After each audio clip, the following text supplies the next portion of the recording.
3. Bismillahirrahmanirrahim. Assalamualaikum warahmatullahi wabarakatuh. Perkenalkan kami dari kelompok 6 dengan judul makalah Keluarga Berencana dan Metode Pencegahan Kehamilan. Baik, sebelumnya kami izin perkenalkan dulu.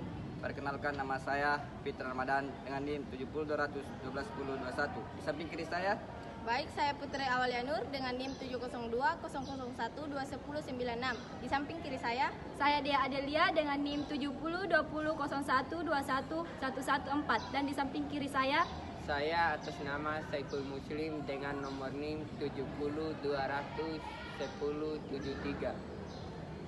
Baiklah, silahkan simak video dari kami. Baiklah, materi pertama yaitu tujuan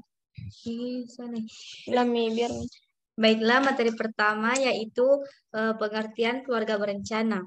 Keluarga berencana adalah upaya peningkatan kepedulian dan peran serta masyarakat melalui pendewasaan usia perkawinan, pengaturan kelahiran, pembinaan ketahanan keluarga, peningkatan kesejahteraan keluarga untuk mewujudkan keluarga kecil, bahagia, dan sejahtera.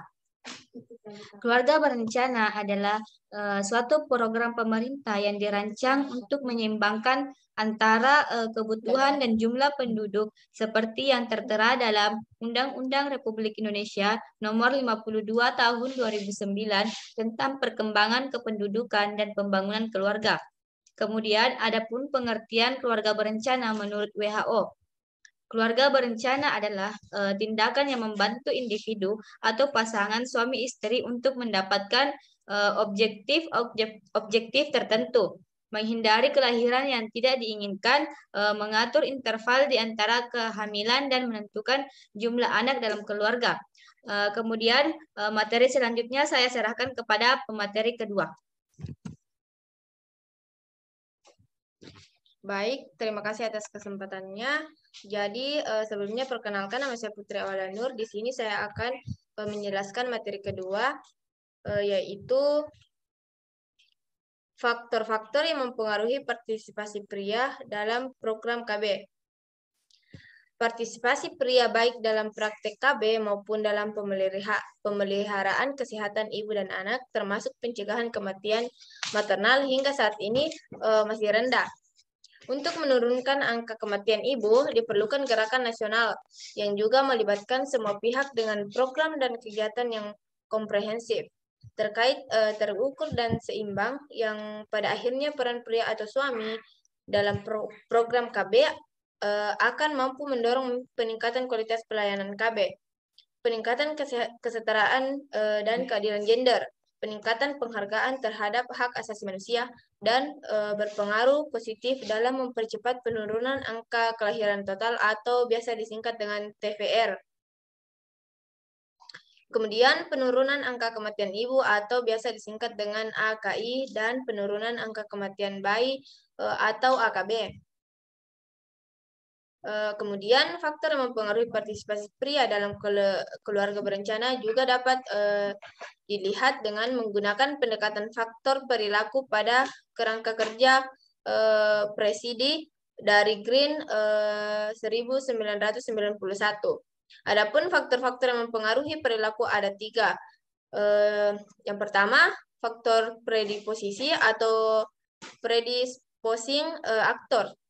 Kemudian faktor pemungkin atau enable faktor, dan terakhir yaitu faktor penguat atau reinforcing faktor.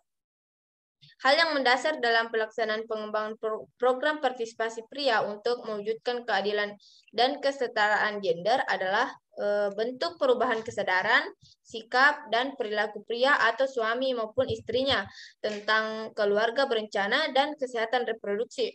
Untuk meningkatkan kesetaraan KB pria, yaitu utama, hendaklah diberi pengetahuan yang cukup tentang program KB dan kesehatan reproduksi.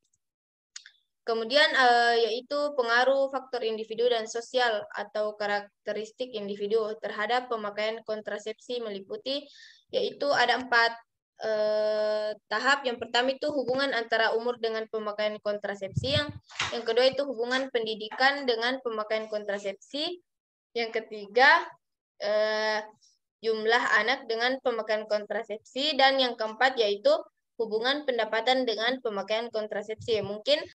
Baik, mungkin itu saja penjelasan dari saya. Selanjutnya akan dijelaskan dengan Fitrah Ramadan. Saya akan menjelaskan tentang gambaran kejadian efek samping alat kontrasepsi implan pada akseptor KB. Efek samping yang umum terjadi pada penggunaan alat kontrasepsi akan mengakibatkan pertambahan berat badan saya.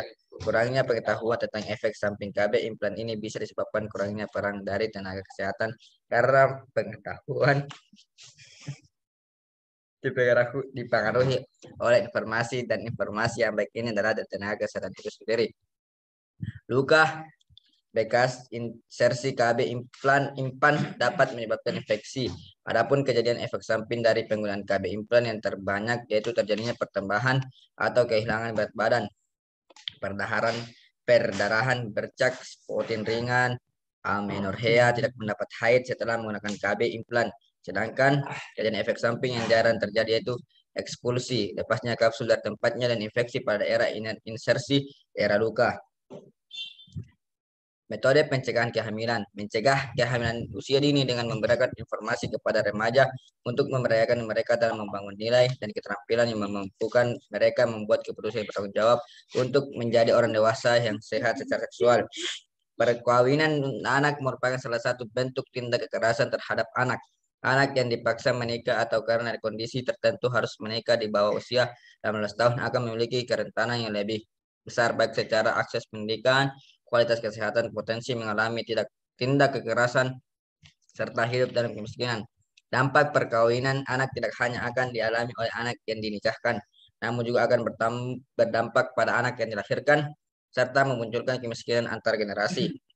Selanjutnya materi tujuan keluarga berencana akan dibacakan oleh saudara kita Saiful Muslim. Baik, saya akan melanjutkan materi yang dibacakan oleh saudara saya Fitrah Ramadan. Baik, pada kesempatan kali ini saya akan menjelaskan tentang tujuan keluarga berencana.